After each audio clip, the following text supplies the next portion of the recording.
नमस्कार प्यारे विद्यार्थियों, स्वागत है आपका अपने YouTube चैनल नेक्टर क्लासेस में। मैं भानु प्रताप सिंह चौहान आपका हार्दिक स्वागत करता हूं। तो आज देखो कुछ करने वाले हैं अपन, नंबर सिस्टम से रिलेटेड कुछ क्वेश्चंस हैं, उसके बारे में डिस्कशन करेंगे। तो फर्स्ट क्वेश्चन है आपके सामने, देखिए क्या है। फर्स्ट क्वेश्चन क्या बोल रहा है, किसी संख्या को 68 से भाग देने पर भागफल 259 और शेषफल 0 आता है। यदि इस संख्या को 67 से भाग दिया जाए तो शेषफल होगा। ऑप्शन है इसके, फर्स्ट ऑप्शन है 0 और सेकंड है 1, थर्ड है 2, फोर्थ है थ्री सॉरी।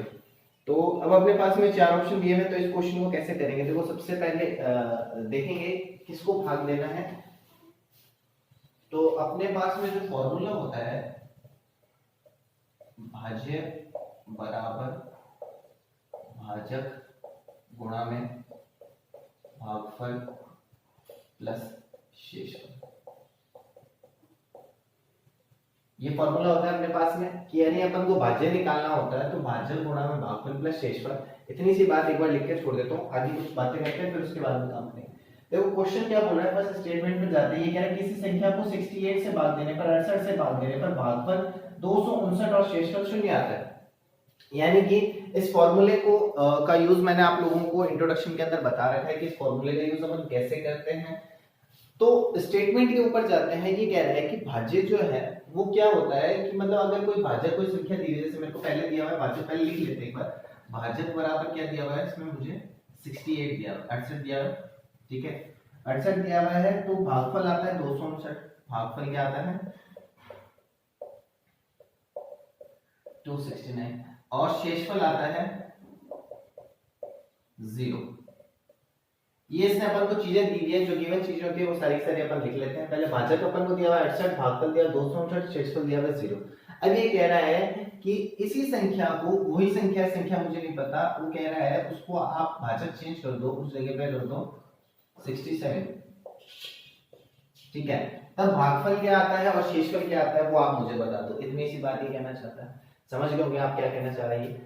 अब अपन को सबसे पहले तो देखो सीधा सा अपना फोकस किस जगह पे होना चाहिए, भाज्य मुझे पता चलता है। तो भाज्य मुझे कैसे पता चलेगा, ये जो 269 है उसको 68 से मल्टीप्लाई कर दूंगा इसके हिसाब से, और प्लस शेषफल 0 है तो वो ऐसा का वैसे ही रहेगा, तो उसमें कोई ज्यादा सोचने की बात नहीं है। तो भाजक और भागफल की अगर मैं गुणा कर देता हूँ, और 0 तो है ही, उसकी तो सोचने की बात ही नहीं, तो इन दोनों की अगर गुणा कर देता हूँ तो मेरे पास भाज्य आ जाएगा। तो मैं ये कह सकता हूँ 269 की मल्टीप्लाई मैं अगर 68 से कर देता हूँ तो मेरे पास क्या आ जाएगा, तो मेरे पास क्या आ जाएगा 269 की अगर मैं 68 से मल्टीप्लाई कर देता हूं तो मेरे पास क्या आ जाएगा, भाज्य आ जाएगा, ठीक है। अब थोड़ा सा चेंज कर देता हूं, मुझे क्या करना है 67 से भाग देना है। तो क्या इस 68 के अंदर ऐसे नहीं लिख सकता हूं मैं 269 मल्टीप्लाई 67 प्लस 1, ऐसा लिख सकता हूं ना मैं। यानी 269 की मल्टीप्लाई, वही बात कर रहा हूं, यहां पे इस जगह पे 0 था, इस जगह पे 0 था, इस फॉर्मूले के हिसाब से, इस फॉर्मूले के हिसाब से बात कर रहा हूं। भाजक कितना है मेरे पास 68 है, ठीक है, भाजक की जगह पे 68, भागफल कितना था 269, तो 269 लिया, प्लस शेषफल 0 था तो 0 लिख दिया। अब इस जगह पे मैं अगले स्टेटमेंट के ऊपर, अगले स्टेटमेंट पे जाता हूं। यानी कि मुझे अगर 67 से उसको डिवाइड करना हो, और 67 से अगर मुझे भाग देना हो तो कैसे लिख सकता हूं। तो देखो भागफल अगर 269 ही रखते हैं, 68 को मैं कर देता हूं 67 प्लस 1 कर देता हूं, तो 68 ही आना है ना, 67 प्लस 1 कर देता हूं तो 68 ही आना है। तो देखो वैसी की वैसी बात बनी 269, भागफल भाजक और शेषफल कितना है अपने पास में 1, यानी शेषफल इस सिचुएशन में 1 आ जाता है मेरे पास, ठीक है। तो ये एक सीधा सा तरीका होगा इस क्वेश्चन का आंसर निकालने का, यानी कि इसका जो आंसर हो जाएगा अपना सेकंड ऑप्शन जो है अपने पास में 1 आया है वो हो जाएगा, ठीक है। अगर आपको समझ गया तो इसको थोड़ा एक और इसका मेथड है उसके हिसाब से करते हैं, ठीक है। मेथड तो क्या है, थोड़ा सा उसको एक्सपेंड कर देंगे अपन किस तरीके से कर सकते हैं।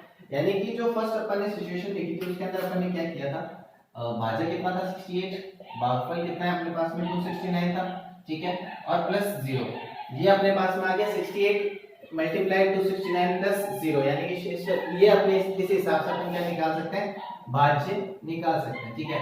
अब भाज्य पहले निकाल लेते हैं अपन, यानी 269 की 68 से मल्टीप्लाई कर देते हैं और अपने पास भाज्य निकालते हैं। तो ये मैंने निकाल रखा है, इतना आता है 18292, ये आ गया मेरे पास 18,292, ये जो है मेरे पास में भाज्य आ गया, ठीक है। अब मैं बात करता हूं, मेरे पास जब भाज्य आ गया है, अब मुझे उसको 67 से डिवाइड करना है, इससे मुझे 67 से इसको मेरे को डिवाइड करना है, तब मेरे पास क्या आता है। तो 67 से अपन इसको डिवाइड करते हैं, देखते हैं क्या आता है, 2 टाइम्स आता है 67 2 सम कितना आता है 134 134 आ गया। ठीक है, कैरी ट्रांसफर करिए तो यहाँ पे बचता है 8 और यहाँ पे बच रहा है अपने पास में 489। ठीक है, फिर 67 7 टाइम्स आएगा, 7 टाइम्स कितना आता है 469 0 2 ऊपर से उतारा 2 कितने बार 3 टाइम्स 3 बार जाएगा, कितना बचा है 201, यानी शेषफल कितना बचा है 1 बचा है। तो इस तरीके से भी आप कर सकते हो अगर आपको वैसे समझ नहीं आता है तो। ठीक है, समझ गए होगा। नेक्स्ट क्वेश्चन देखेंगे, नेक्स्ट क्वेश्चन क्या बोल रहा है। नेक्स्ट क्वेश्चन आपके सामने है,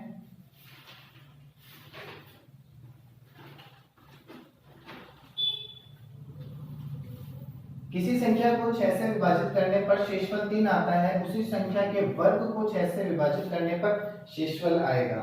ठीक है, तो बड़ा इजी क्वेश्चन है, देखते हैं कैसे होगा।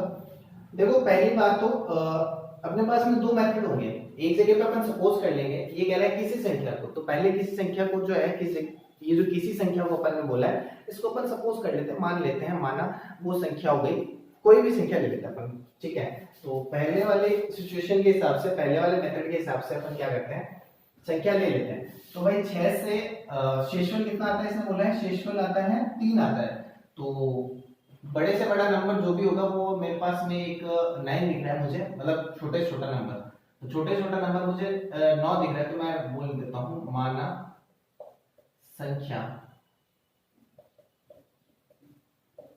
क्या बराबर 9। ठीक है, अब 9 में अगर मैं भाग देता हूँ 6 का, तो 6 तो 6 और 3 शेषफल बचता है। ठीक है, तो शेषफल अपना जो स्टेटमेंट है वो सही बैठ रहा है कि यानी किसी संख्या के अंदर मैं अगर किसी संख्या कोई भी संख्या लेता हूँ, अगर उसमें मैं भाग देता हूँ 6 का, तो मेरे पास शेषफल 3 बचता है। तो पहले स्टेटमेंट के हिसाब से अपन ने जो है मतलब सारी की सारी बातें फिक्स कर दी। अब ये कह रहा है नेक्स्ट स्टेटमेंट के हिसाब, नेक्स्ट स्टेटमेंट क्या बोल रहा है, वो कह रहा है इस नंबर का स्क्वायर कर दो, वर्ग कर दो, तो इसका वर्ग क्या हो जाएगा भाई, वर्ग कितना हो जाएगा 81 हो जाएगा, 81 हो जाएगा। तब ये कह रहा है कि अब उसको 6 से भाग दोगे तो आपके पास में क्या आता है, तो 6 से भाग देता हूं मैं 81 को, तो कितना आता है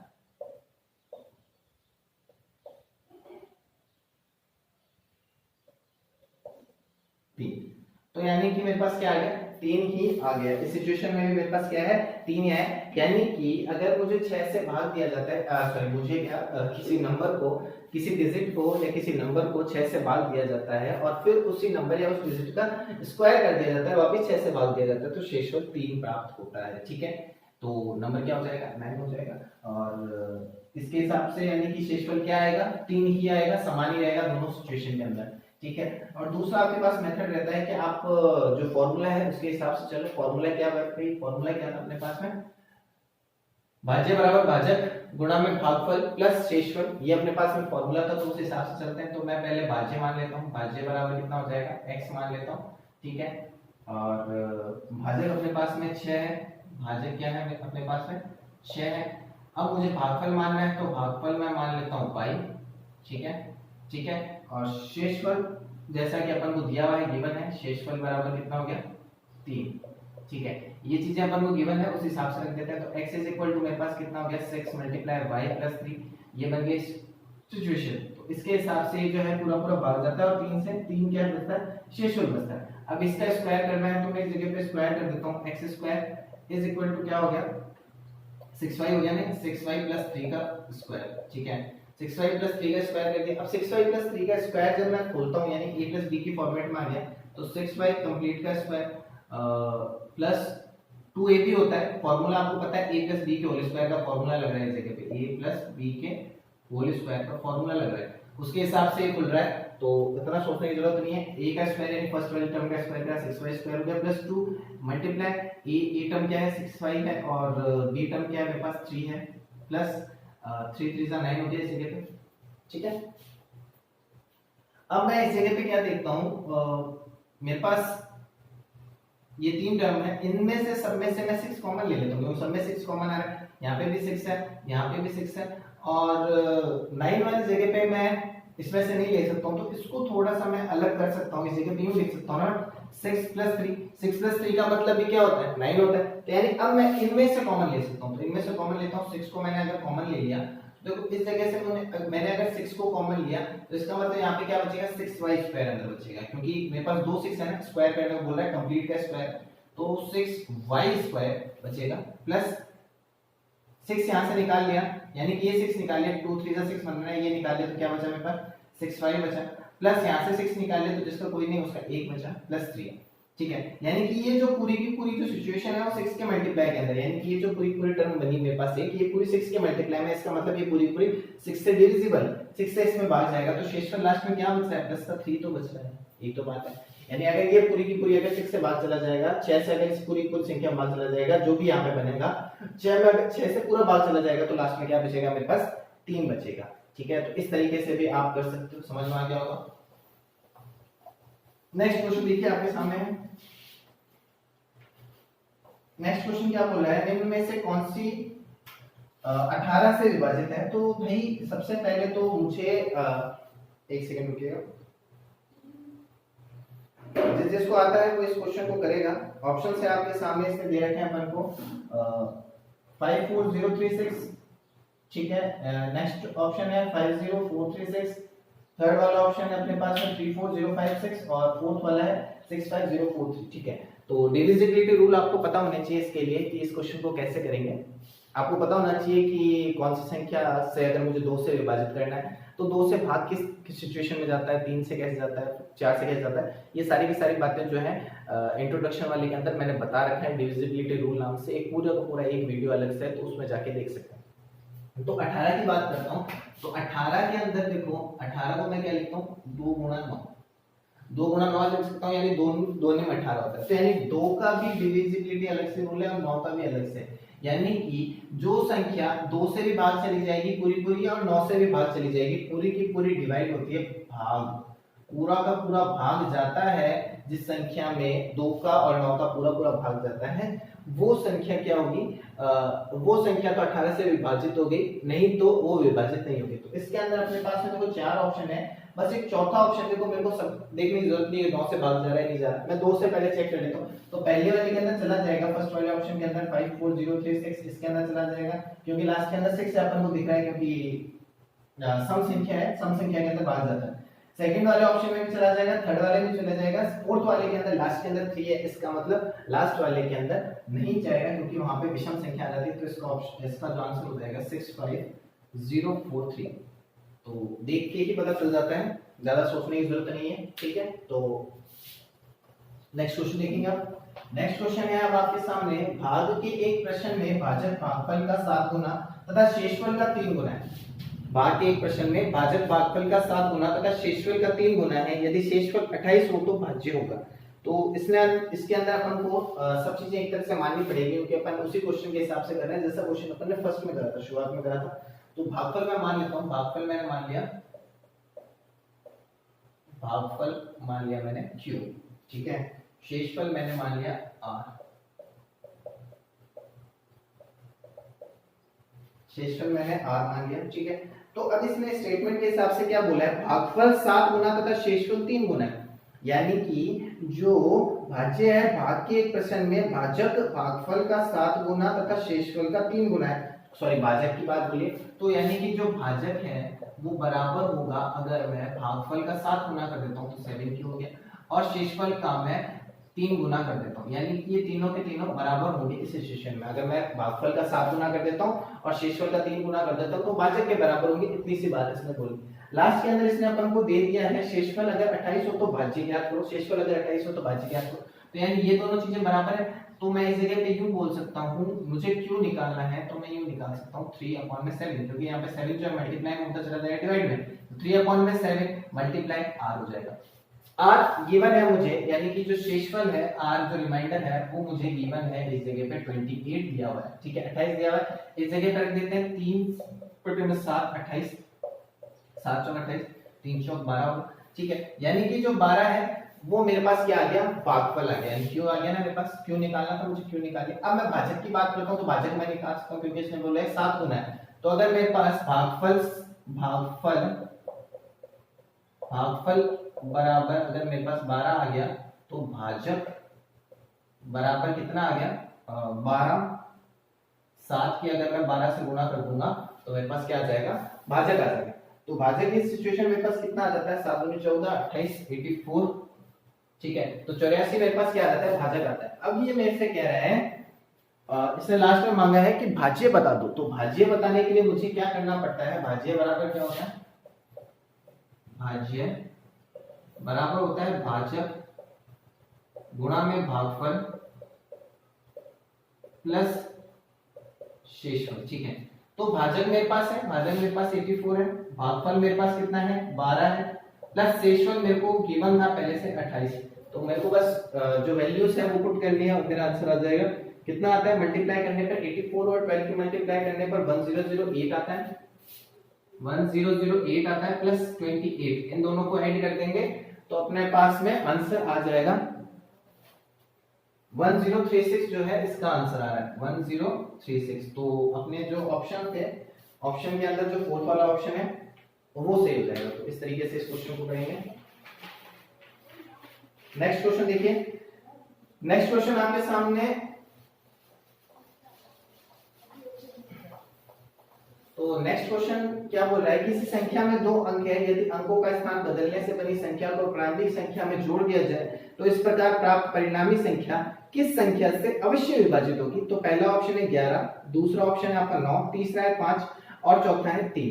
तो इस सिचुएशन के अंदर देखो, पहले तो अपन को संख्या का फॉर्मेशन करना पड़ेगा, यानी कि कोई भी संख्या है, नंबर है, तो उसके अंदर इसने बोला है किसी संख्या के 2 अंक है, यानी 2 अंक है बोला है, यानी इकाई और दहाई 2 पोजीशन हो गया अपने पास में। यानी कि मैं xy मान लेता हूं, xy मान लेता हूं, y जो होगा वो अपने पास में वंश पोजीशन पे होगा, इकाई के स्थान पर होगा, पर जो x होगा वो दहाई के स्थान पर होगा, यानी कि उसका जो प्लेस वैल्यू होगी वो कितनी हो जाएगी, 10x हो जाएगी ना।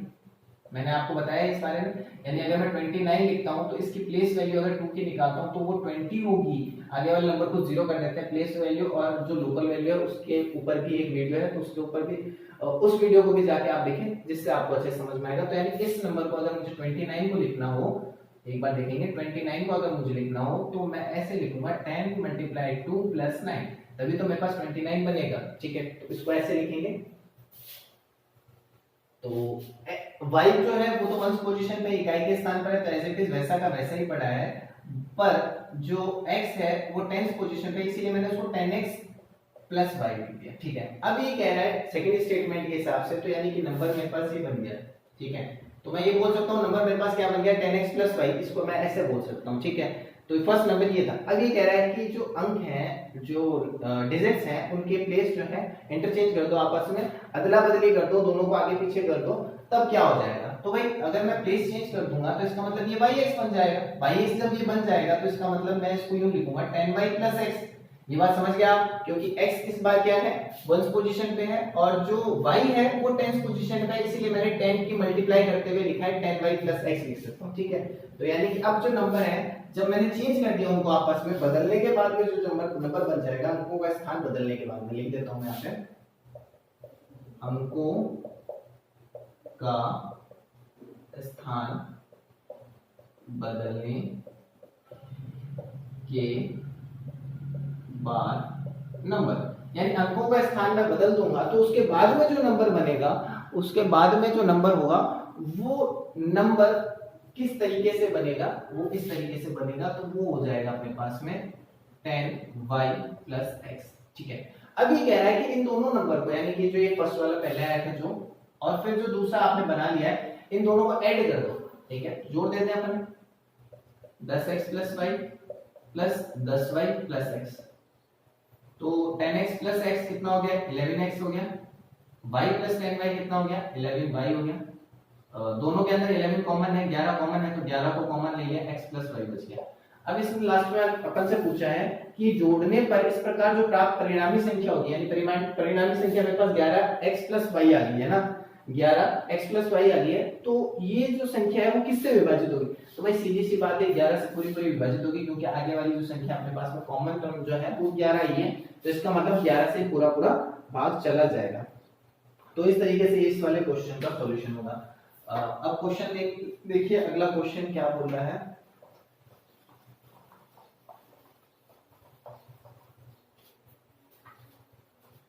अगला क्वेश्चन आपके सामने है, क्या बोल रहा है, किसी संख्या को 119 से भाग देने पर शेष 19 रहता है, यदि उस संख्या को 17 से भाग दिया जाए तो शेष रहेगा। तो ऑप्शन है आपका 12, पहला ऑप्शन है 12, दूसरा ऑप्शन है 10, तीसरा ऑप्शन है 7 और चौथा ऑप्शन है 2। तो ये क्वेश्चन सेम टू सेम जो अपन ने 68 और 67 वाला क्वेश्चन किया था, तो सेम टू सेम वैसे होगा। तो ये क्वेश्चन मैं नहीं कराने वाला, ये वाला क्वेश्चन आपको खुद से करना पड़ेगा, ठीक है। तो आप करके बताएंगे, मुझे नहीं समझ में आता है तो इसके लिए अलग से मैं करवा दूंगा इस क्वेश्चन को। एक और क्वेश्चन देखेंगे, अगला क्वेश्चन है आपके सामने, किसी संख्या को 5 से भाग देने पर 3 शेष रहता है, किसी संख्या को 5 से भाग देने पर 3 शेष रहता है, यदि उसी संख्या के वर्ग को 5 से भाग दिया जाए तो शेष क्या रहेगा। ऑप्शन है आपका, फर्स्ट ऑप्शन है 1, सेकंड ऑप्शन है 2, थर्ड ऑप्शन है 3 और फोर्थ ऑप्शन है 4। तो ये क्वेश्चन भी सेम टू सेम उसी क्वेश्चन के जैसा है जिसमें मेरे को सपोज करना था। मैंने आपको बताया था कि अगर किसी संख्या को मैं मानता हूं पहले कि ये संख्या को भाग देने पर शेषफल 3 बच रहा है, ठीक है, अब उसका वर्ग करने पर, यानी कि मैंने उसके अंदर 2 विधियां बताई थी, तो दोनों मेथड से आप ट्राई कर सकते हो कि कोई संख्या आपने मानी और शेषफल अगर आपका 3 बच रहा है, 5 से भाग देने पर शेषफल 3 बच रहा है, तो उस संख्या का वर्ग करके शेषफल आप देखोगे क्या बचेगा। तो इसका भी जो आंसर है वो आप ही करोगे, सॉल्यूशन आप करके बताओगे।